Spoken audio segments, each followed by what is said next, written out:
মহাপ্রভু চোখের জল মুছছে। ভক্তগণ বললেন, প্রভু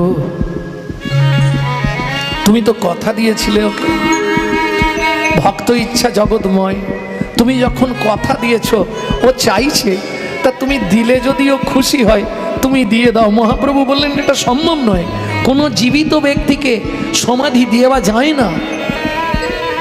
প্রভু ওর ইচ্ছা, তুমি তো বলেছ ওর ইচ্ছা পূর্ণ করবে। কি করবে মহাপ্রভু?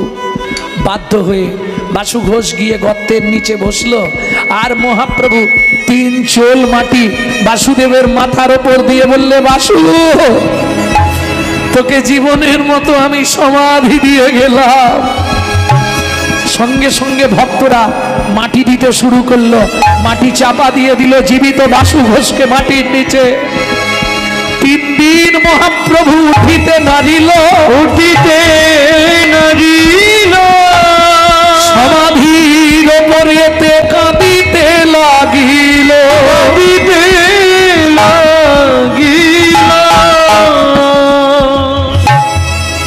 4 দিনের দিন ভক্তরা বলছে, প্রভু এবার তো নীলাচল যেতে হবে, আর দেরি করো না।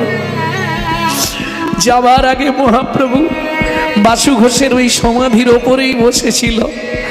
ওই মাটি তুলে প্রণাম করে একবার শুধু চিৎকার করে জিজ্ঞেস করেছে, বাসু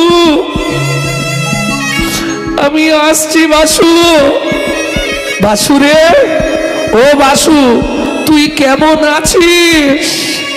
মাটির নিচে থেকে তখনও বাসু ঘোষ বলছে, প্রভু গো আমি ভালোই আছি, প্রভু গো আমি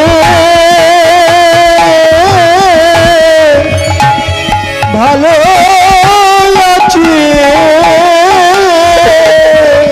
আমি তোমার লীলা দেখিতেছি, প্রভু গো আমি ভালোই আছি, এখান হতে